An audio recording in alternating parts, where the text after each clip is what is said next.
బాపట్ల జిల్లాను బాల కార్మిక రహిత జిల్లాగా తీర్చిదిద్దడానికి అధికారులు చిత్తశుద్ధితో పనిచేయాలని జిల్లా కలెక్టర్ జె వెంకటమురళి అధికారులకు సూచించారు.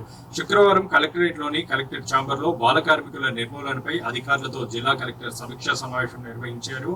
ఈ సందర్భంగా ఆయన మాట్లాడుతూ జూన్ మాసంలో చైల్డ్ డ్రైవ్ మాసంగా ఎన్సీపీసీఆర్ సూచనల మేరకు నిర్వహించుకోవడం జరుగుతుందని ఆయన వెల్లడించారు.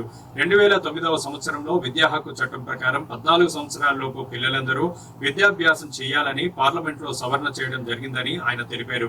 2016 సంవత్సరంలో child labour regularisation and prohibition act తీసుకురావడం జరిగిందని, ఈ ప్రకారంగా 14 సంవత్సరాల లోపు పిల్లలు కార్మికులుగా పనిచేయకూడదని ఆయన వెల్లడించారు. 2002 సంవత్సరం నుండి జిల్లాలో DTF ఏర్పాటు చేసి ర్యాలీల ద్వారా అవగాహన కల్పిస్తూ చైల్డ్ లేబర్ ను తగ్గించడం జరిగిందని ఆయన తెలిపారు. జిల్లాలో గ్రానైట్ క్వారీలు, ఇసుక రీచ్లు, ఫ్యాక్టరీలు, హేచరీస్, జీడిపప్పు, చేపలు, రొయ్యలు ప్రాసెసింగ్ కేంద్రాలతో పాటు హోటళ్లు, షాపులు, రిసార్ట్లలో తనిఖీ చేయాలని అధికారులను ఆదేశించారు. అక్కడ పనిచేసే 14 సంవత్సరాల లోపు పిల్లలను గుర్తించి వారిని పనిలో పెట్టిన వ్యక్తుల యొక్క వివరాలు తెలుసుకుని వారిపై కేసులను నమోదు చేయాలన్నారు. ఆ పిల్లలకు వెట్టి చాకిరి నుండి రక్షణ కల్పిస్తూ పాఠశాలలో చేర్చాలని ఆయన అధికారులకు, DTF సభ్యులకు సూచించారు. బాల కార్మికుల చట్టాలను ప్రజలకు అవగాహన కల్పించే విధంగా ర్యాలీల ద్వారా, కరపత్రాల ద్వారా ప్రచారం చేయాలని సూచించారు.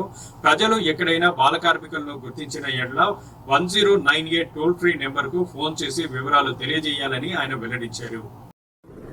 ఏంటంటే మనం ముందుగా ఫస్ట్ DTF మీటింగ్ కండక్ట్ చేసుకుని కలెక్టర్ గారి ఆధ్వర్యంలో ముఖ్యంగా అన్ని డిపార్ట్మెంట్లు కూడా ఇన్వాల్వ్ చేస్తూ దాంట్లో ముఖ్యంగా ఈ రైట్స్ కానీ, క్యాంప్ రైట్స్ కానీ, తర్వాత అవేర్నెస్ క్రియేట్ చేసి ఎవరైతే చైల్డ్ ఉన్నారో 14 సంవత్సరాల పిల్లలు కానీ, 14 సంవత్సరాల నుంచి 18 సంవత్సరాల హజార్డ్స్ పనిచేసిన పిల్లలు కానీ ఐడెంటిఫై కాలంలో 2009లో విద్యా హక్కు చట్టం వచ్చిన తర్వాత వాళ్ళు 14 సంవత్సరాల పిల్లలందరూ కూడా స్కూల్లోనే ఉండాలి, పాఠశాలలో ఉండాలని పార్లమెంట్ మళ్ళీ యాక్టివేట్ చేసి అమెండ్మెంట్ చేసి ఆ తర్వాత 2016 సంవత్సరంలో ఈ చైల్డ్ లేబర్ని child and adolescent labour regulation prohibition act తీసుకురావడం జరిగింది. స్వాడ్ నేర్చుకున్నాం. ఈ నేర్చుకున్న సందర్భంలో మనం చూస్తున్న కేసులు కూడా చాలా తక్కువ ఉన్నాయి. ఎందుకంటే ప్రధానంగా ఏంటంటే అవేర్నెస్ క్రియేట్ చేయడం ద్వారా ఏంటంటే ఫ్యాక్టరీలోనూ ఆ తర్వాత ఈ మామూలుగా షాపుల్లోనూ కూడా కొంత అవేర్నెస్ ఆడడం పిల్లలు పెట్టుకోవడం. సో వీళ్ళంతా ఉంటారు. వాళ్ళకి మనం ఇన్ఫర్మేషన్ NGOలు ఉన్నాయి. సో వాళ్ళకి మనం ఇన్ఫర్మేషన్ ఇచ్చినట్టయితే రెస్క్యూ చేసుకొని NGOలు తీసుకెళ్ళి రీహాబిలిటేషన్ చేసుకొని, మన దగ్గర కూడా రీహాబిలిటేషన్ ఉంది, చైల్డ్ హోమ్స్ ఉన్నాయి, మనం ప్రొటెక్ట్ చేసుకొని వాళ్ళని చదువుల్లోకి, రెసిడెన్షియల్ స్కూళ్ళల్లోకి అట్లా పెడతాం. ఆయన ఫోకస్డ్ ఏరియాస్ కూడా చెప్తున్నాడు. మనకందరూ అడోలసెంట్ చిల్డ్రన్, ముఖ్యంగా గర్ల్స్ ఫిష్, ప్రాన్ ప్రాసెసింగ్ ఏరియాలలో పనిచేస్తున్నారు. ఒకవేళ వాళ్ళల్లో మనకి ఏంటంటే what is the crucial age of definition children అనేదానికి బిలో 14 అబవ్ 14 ఉంటే మనం need not to disturb that sector. ఆ ఇండస్ట్రీని కూడా మనం డిస్టర్బ్ చేయకూడదు. మనము ఇక్కడ కూర్చుంటున్నటువంటి కలెక్టర్ అనేవాళ్ళు ఎవరైనా కూడా డిస్ట్రిక్ట్ మ్యాజిస్ట్రేట్స్ అంటే మనం డెవలప్మెంట్ని చూడాలి, వెల్ఫేర్ని చూడాలి, రెగ్యులేషన్ చూడాలి, రైట్స్ని కూడా, హక్కుల్ని కూడా చూడాలి.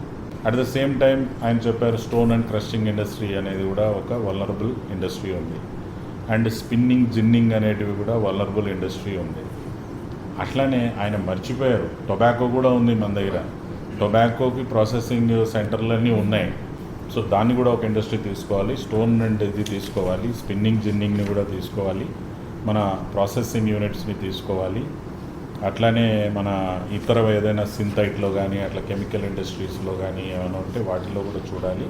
At the same time domestic workers, హోటళ్ళల్లో పనిచేసేవాళ్ళు, రిసార్ట్స్లో పనిచేసేవాళ్ళు, ఇక్కడ కూడా ఎక్కడైనా బాతులు కనిపిస్తే చిన్నపిల్లలు ఏమైనా ఉన్నారా అని బాతులు మన రోడ్డు మీద పోతుంటే పిల్లలు ఏమైనా ఉంటే రెస్క్యూ చేయాలి, వాళ్ళని వెంటనే రెస్క్యూ చేయాలి. కాబట్టి ఇక్కడ ఉన్న వాళ్ళందరూ ఒక సోల్జర్స్ లాగా మనం మాట్లాడుకున్న ఇంట్రొడక్షన్ని దృష్టిలో పెట్టుకొని ఎంపథెటిక్గా, సింపథెటిక్గా మనకు పిల్లలు కనబడితే మనం చేయాల్సింది ఏముంది, ఆ నెంబర్లు చెప్పండి వాళ్ళకి, ఏ నెంబర్కి కాంటాక్ట్ చేయాలి, ఏ విధంగా చేయాలి. 1098కి చేయొచ్చు. అట్లానే మీ నెంబర్ కూడా చెప్పండి, మీ నెంబర్ చెప్పండి. CWC ఎవరు కమిటీ, చిల్డ్రన్ వెల్ఫేర్ కమిటీ రాలేదా? డిస్ట్రిక్ట్ ఆఫీసర్ మీకు ఎవరైనా ఇలాగా తారసపడినట్టయితే ఈ పిల్లల్ని below 14 years girl or boy వాళ్ళని మీరు రెస్క్యూకి ఈ నెంబర్లలో ఏ నెంబర్కైనా కాల్ చేయొచ్చు అని చెప్పి పెట్టండి. అట్లనే ఒకవేళ మన దగ్గర బడ్జెటరీ సపోర్ట్ ఉంటే కొన్ని పాంప్లెట్ లాగానో లేకపోతే కొంత IEC కూడా మనం చేద్దాం.